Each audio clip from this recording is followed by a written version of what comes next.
Atheism is the belief that there is no God. Wrong, wrong, wrong, wrong. Wrong, wrong, wrong, wrong. You're wrong, you're wrong, you're wrong. Hello everyone, I'm Professor Plink. I respond to various theological and ideological questions and claims from a rationalistic and naturalistic approach in an effort to give and explain the opposite viewpoint and help to balance the conversation. Well, friends, I have done it.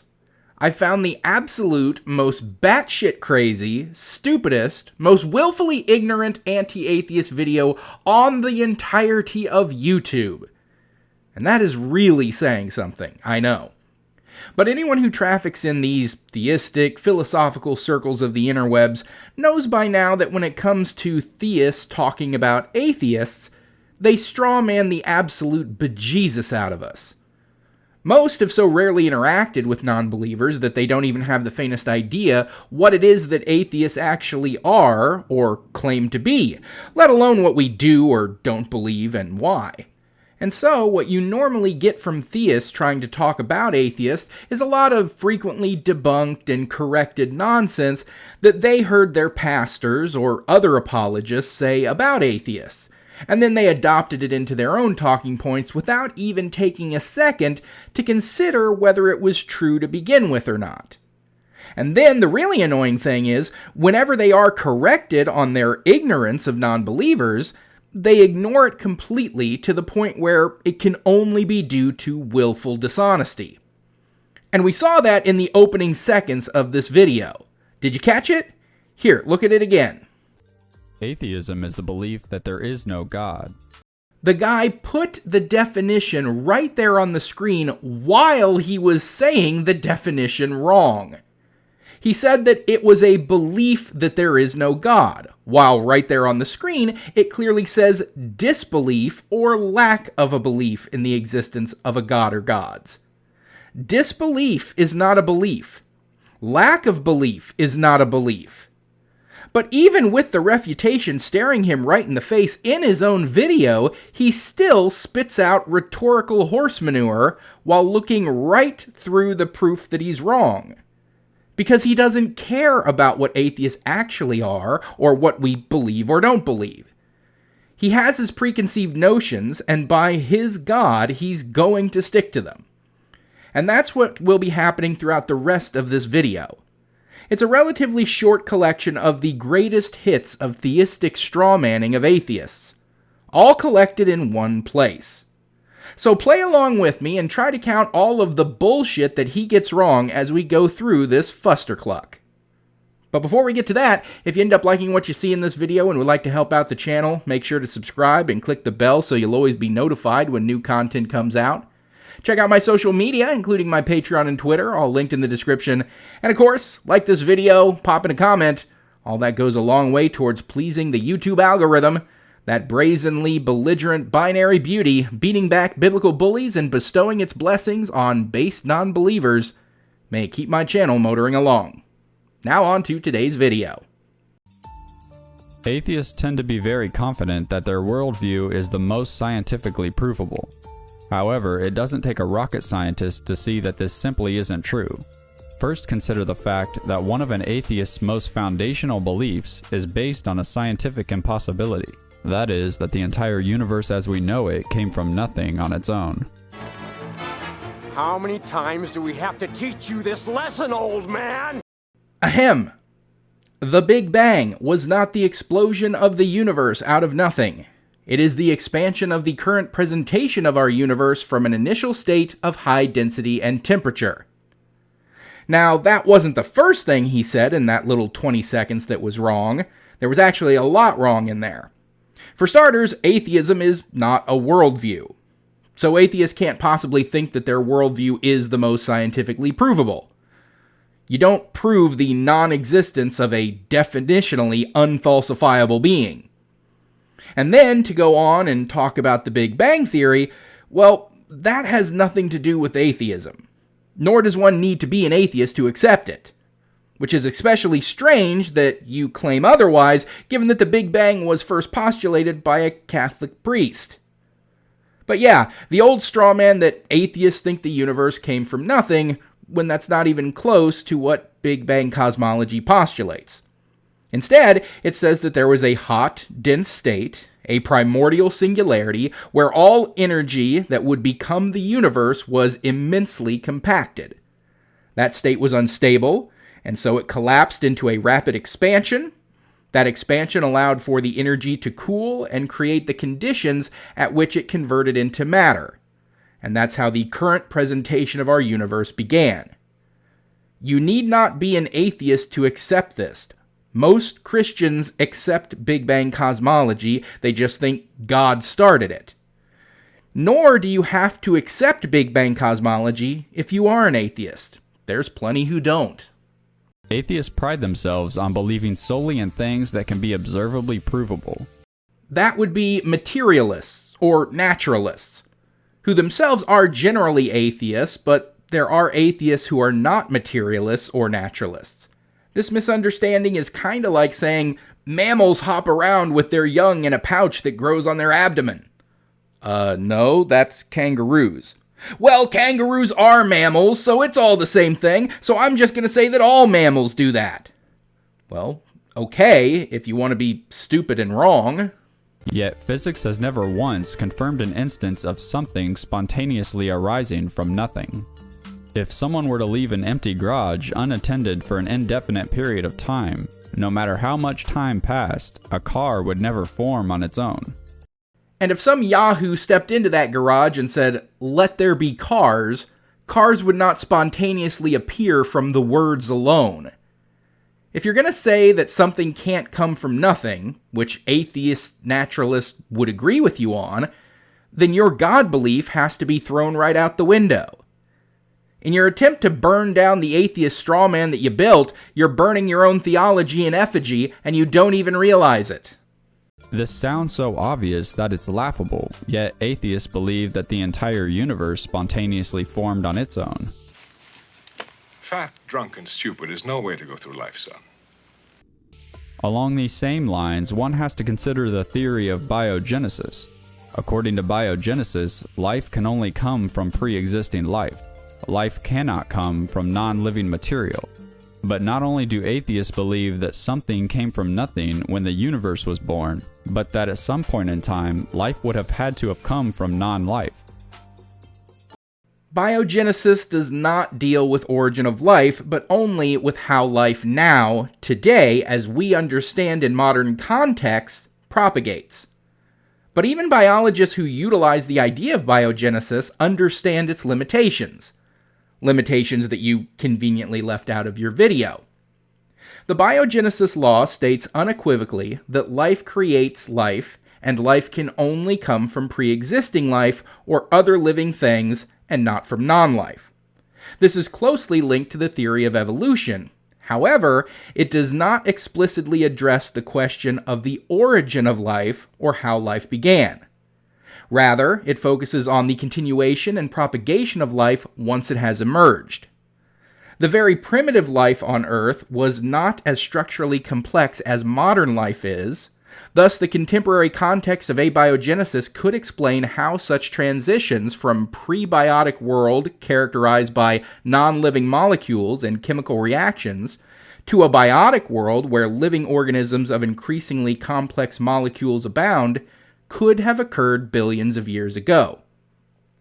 Basically, the life that exists on this planet now is far too complex to come about by abiogenesis, and can only come from biogenesis. Nobody's disagreeing with that. But the early, much simpler life on a prebiotic Earth, that could come about through abiogenesis, and then evolve into the more complex life of today that requires biogenesis to propagate. While it may contradict atheism, the theory of biogenesis actually agrees with Christianity. The Bible teaches us that all life did in fact come from pre-existing life, and not just any pre-existing life, but the source and creator of all life, God Himself. No, it doesn't. Biogenesis specifically contradicts the idea of life coming from God, if you intend to rigidly stick to it. You see, In the material world, we have come to understand that there is a law of biology called the law of biogenesis. Law of biogenesis simply says this, that in this material, natural world, life comes from previously existing life of its own kind. That's one of your own Bible-thumping apologists, Kyle Butt, right there, stating clearly that the law of biogenesis says everything comes from pre-existing life of its own kind. That contradicts the idea of it all coming from God. I mean, even if you wanted to say, okay, yeah, but God made man in his own image, so technically we're God kind. Well, what about all the other life that God supposedly created? Is God also bird kind? Is God slug kind? Is God virus kind? Is God poison ivy kind? Oh, that's right. This is where special pleading comes in. This law of biogenesis is absolute and cannot be violated under any circumstances ever, unless we want to say God did it to make all the different life on Earth. Then he gets a special pass. The notion that something can't come from nothing is absolute and cannot be violated under any circumstances ever, unless we want to say God did it to create the whole universe out of nothing. Then he gets a special pass. I mean, do any of your refutations of atheism not shoot your own beliefs in the foot? And this isn't the only scientific evidence for Christianity. Consider the car mentioned earlier. Obviously, it would never spontaneously form itself over time, but the fact that it exists is observable evidence of at least one thing, that the car has a creator. You don't need to have met the creator of the car to know that he exists. You know that he exists because the car exists. In fact, to say that the car's creator doesn't exist simply because you have never seen him would be completely foolish. Ah, the teleological argument, the watchmaker argument, the 747 in a junkyard argument, the painting needs a painter argument, the building needs a builder argument, now the sports car in a garage argument. It's all the same, and it's all the same fallacy. They are all committing the weak analogy fallacy. This is where an analogy is used to prove or disprove an argument, but the analogy is too dissimilar to be effective. That is, it is unlike the argument more than it is like the argument. All of these analogies, the sports car, the watch, the 747, the painting, the building, these are all so insanely different from the thing you're trying to compare them to, namely, the universe. So insanely different that no valid comparison can be drawn between them. Of course, none of those things can form naturally because they're not naturally occurring objects. Every single one of them is a man-made object. Therefore, they require man to make them. No, if you were walking along and saw a sports car sitting there, you wouldn't think it came about naturally. That'd be crazy. But if you were walking along and you saw a volcano, you would think it formed naturally. Even a person who believes in God, if they had a rudimentary understanding of geology or volcanology, would accept that the volcano formed naturally because we understand the natural forces at play that can create such a structure. You can't argue that something natural, like the universe, had to have a designer by comparing it to something man-made and saying that they're both basically the same thing. Newsflash. The universe is not a sports car, pal. Romans 1:19 and 20 says, "For what can be known about God is plain to them, because God has shown it to them. For his invisible attributes, namely his eternal power and divine nature, has been clearly perceived ever since the creation of the world and the things that have been made, so they are without excuse."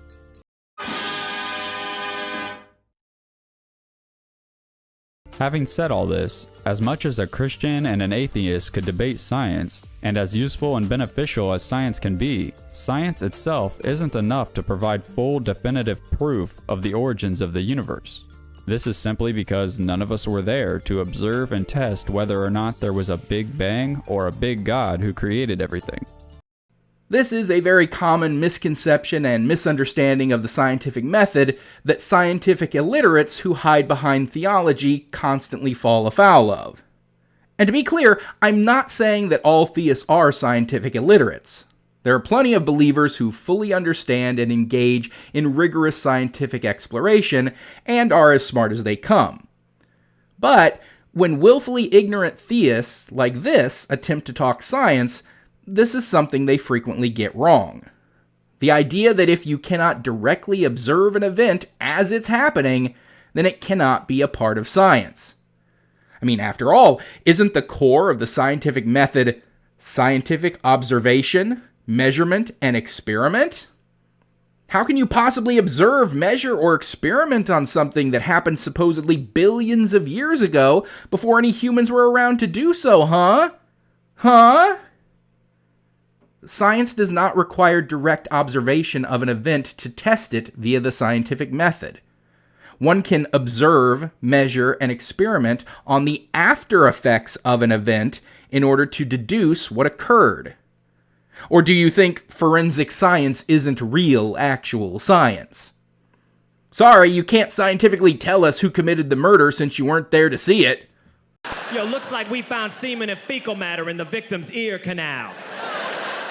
Well, I don't care if a DNA test confirms that it's the suspect's semen and fecal matter, or other DNA from under the victim's fingernails that's confirmed to have been scratched off right at the time of death, and all the rest of the mountains of evidence that the forensic team uncovered. It isn't scientific if you didn't see it with your own eyes. Yeah, that's stupid. You can observe what occurred and then trace it back. Like, say, the movements of all the celestial bodies.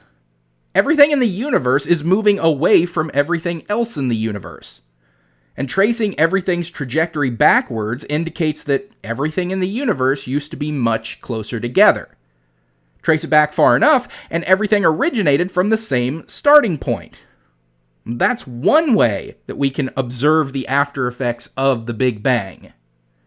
Also, observing the afterglow of the event, called the cosmic microwave background radiation, which is a uniform background radiation permeating the universe, essentially a snapshot of the universe when it was very young, allowing scientists to study the conditions shortly after the Big Bang occurred.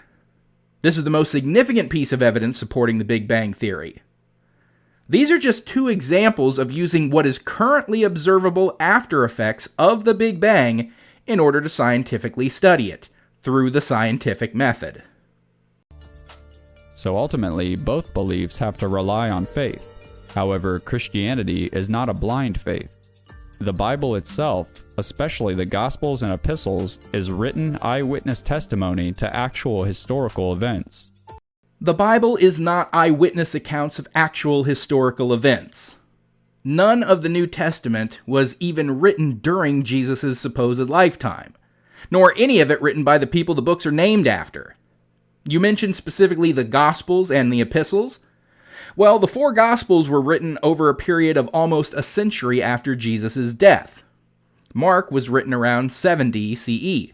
Matthew written around 85, Luke written between 85 and 95, and John written between 90 and 100 CE. The Gospels were written in Greek and are part of the New Testament. Most scholars agree that the Gospels were written anonymously and that none were written by eyewitnesses. Then the Epistles? Well, the Epistles in the New Testament were written between the 1st century and early 2nd century CE. Also, after Jesus had already died. The exact dates of the epistles vary by author and title. Jude, written in the mid-60s, Hebrews, written between 60 and 70, 1 John, written between 85 and 95, 2 John, also between 85 and 95, 1 Timothy and 2 Timothy, written around 62 to 65, Titus, written around 66, 67, Romans, written in AD 57 by the Apostle Paul, and Ephesians, written around AD 62, also written by Paul. So you don't have eyewitness accounts. You don't even have proper hearsay accounts because the authors are anonymous and we can't even get a decent idea about whether or not they're relating actual accounts from supposed eyewitnesses, or if whoever was writing the books just made things up out of whole cloth. What you have is the very definition of blind faith. You have nothing substantive to fall back on when it comes to any kind of historical accounts. Just the blind belief that it's all accurate when all evidence points against that. I mean, if it can't even be accurate in the authorship, the very first thing in each book, how can we trust any of it if not through blind faith? Meanwhile, atheistic naturalism in the Big Bang has mountains of empirical evidence collected through valid, repeatable, and observable scientific research. There's no faith involved there. That's confidence in the preponderance of evidence. And not only that, but we also have our conscience. Romans 2:15 says that the law is written on our hearts, and that our conscience also bears witness.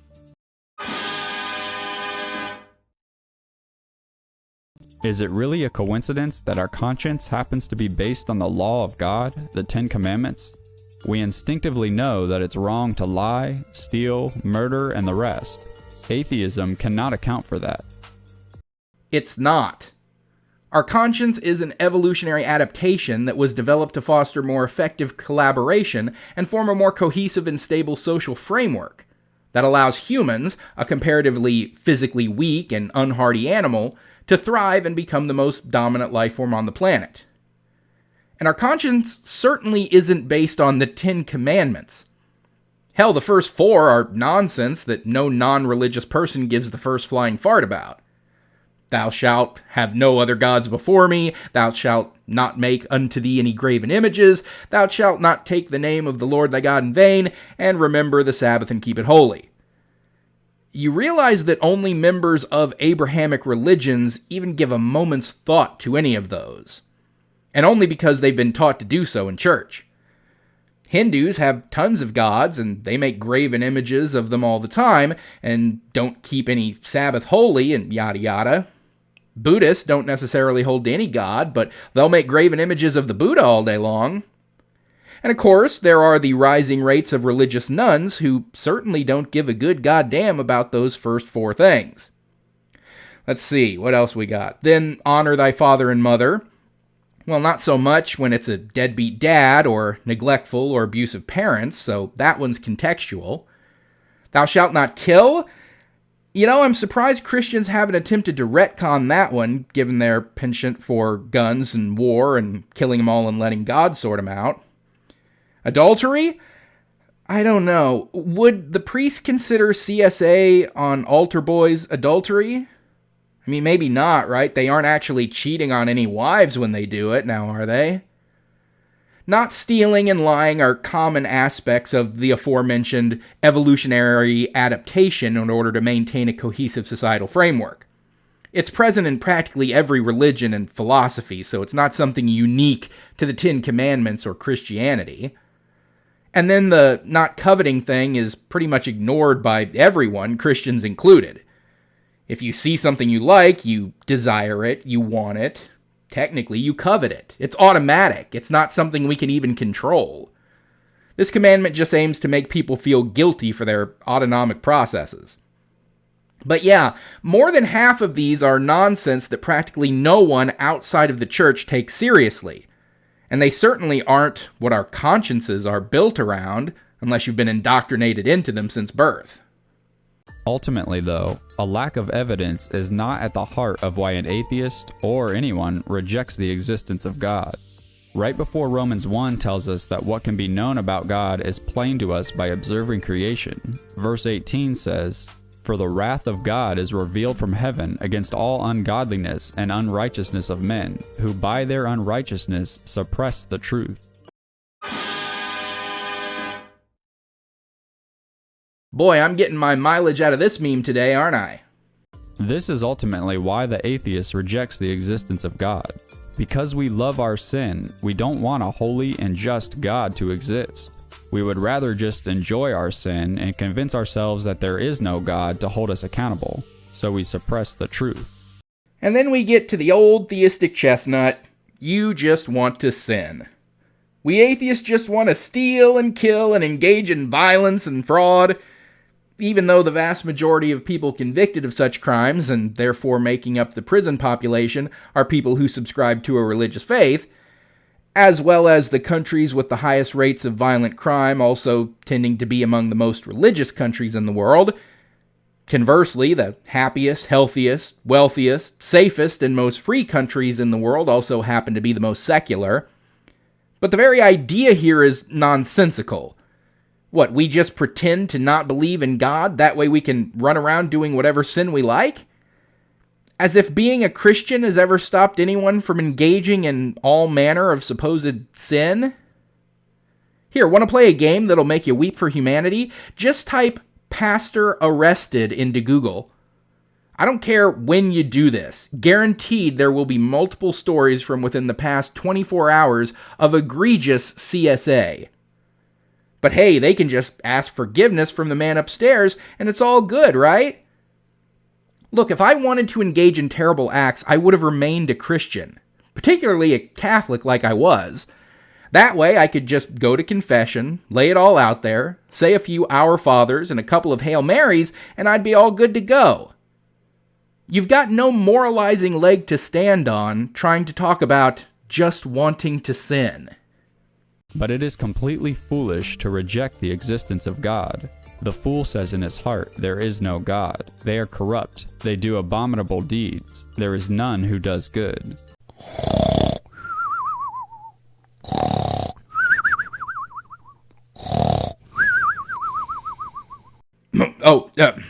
Sorry. Where was it? Oh, yeah.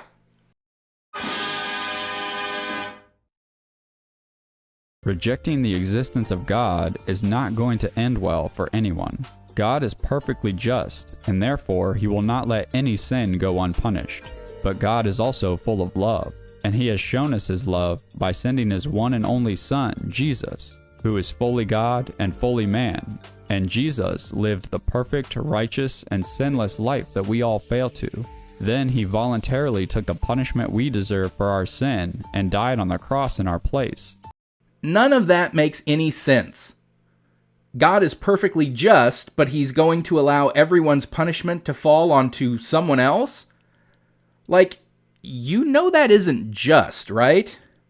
You know someone else can't take the punishment for someone else's crime. Look, if you murder someone and you get caught, tried, and convicted, sentenced to life in prison for your crime, your mom can't take that punishment for you. Like, you get that, right? That's not justice. Even if the person in question wanted to do it, wanted to take the punishment for someone else, even if Jesus wanted to take everyone's punishment, that would not be justice. It would be a gross miscarriage of justice to enact the punishment for the guilty onto the innocent. Then it further doesn't make sense because there was no real punishment enacted for Jesus. What, he got crucified? Well, that wasn't for everyone else's sins. That was specifically for what he did. He was tried and punished for his heresy. He was found guilty by the criminal justice system of his day. And whether he was the actual son of a supposed god or just a normal guy who was a heretical faith leader, his fate would have been exactly the same. So that couldn't have been what he did in order to take the punishment of all mankind. So the only other thing was the day and a half that he supposedly spent in hell. Well, what does that even matter? A day and a half? There are supposedly millions of people who were devout Muslims, Jews, Hindus, Buddhists, Zoroastrians, Sikhs, Taoists, Shintoists, and every other religion that isn't Christianity who are currently burning in hell for all eternity for the egregious offense of being born into the wrong religion. They'd give anything for it to have only been a measly day and a half. And then, that also underlines the part of the whole story that makes the least sense of all. The idea that we all so richly deserve eternal hellfire. And not for anything that we did that was bad, or any actions that were harmful, or anything that actually matters. No, but it's clearly laid out in just about every denomination of Christianity that for merely not being a Christian, you go to hell forever and ever. Hitler goes to heaven, good Christian boy that he really was, and Frank roasts in hell. You hypocritical Christian monster. From there's about another 30 seconds of the obligatory fear-mongering and proselytizing. Repent of your sins and accept Jesus or burn in hellfire forever, yada yada. The same song and dance that tail ends just about every apologetic video. But geez, I lost count of the blatant anti-atheist strawmen that ran through this pile of flotsam.